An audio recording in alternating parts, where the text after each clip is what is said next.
Assalamualaikum, this is me Riyaz Hussain once again. If I'm pronouncing subject and verb and plus object, subject and verb के मिलाई करी sentence ठानासी we are boy असां छोकरा आहियूं. You are honest, तव्हां ईमानदार आहियो. They are student, तव्हां ईमानदार आहियो. इहो ॿुधायो कमेंट में. You are honest, तव्हां ईमानदार आहियो. They are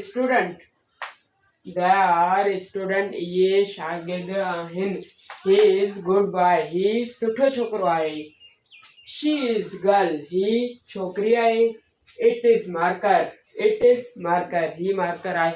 It इस्तेमाल थींदो बेजान शइ लाइ. It माना इहो मार्कर आहे. This is pen, ही पेन आहे. That is home, home आहे. That is home, home आहे. These are male, these are male, ये मर्द आहिनि.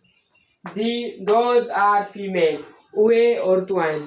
These are male, ये मर्द आहिनि. Those are female, उहे औरतूं आहिनि.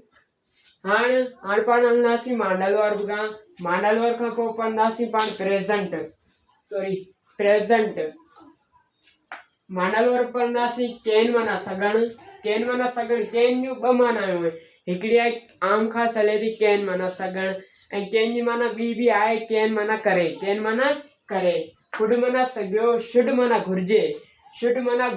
वुड माना कंदो. मए माना माइट माना थी सघे थो. आउट माना खपे. मस्ट माना ज़रूर. विल माना हूंदो. शल माना थींदो. हाणे तव्हां इहो ॾिसो, विल ऐं शल मांडल वर्ब आहिनि. इहे सेंटेंस हेल्पिंग वर्ब आहिनि. हिते मांडल वर्ब आहिनि. इहो इन जे बारे में अञा अॻिते पाण पढ़ंदासीं. उनखां पोइ पढ़ंदासीं प्रेज़ेंट जुमिला सादा सिंपल. आई एम मां आहियां. आई हैव मां वटि आहे. आई सी मां ॾिसां थो. आई नो मूंखे ख़बर आहे. आई गो मां वञां थो. आई कम मां अचां थो. आई से मां चवां थो. आई गेट मां हासिल कयां थो. आई मेक मां ठाहियां थो. आई थिंक मां सोचां थो. आई टेक मां खणां थो. आई वांट मां चाहियां थो. आई यूज़ मां इस्तेमाल करियां थो. आई फाइंड मां ॻोल्हियां थो. आई गिव मां ॾियां थो. आई टेल मां ॿुधायां थो. आई वर्क मां कमु करियां थो. Thank U.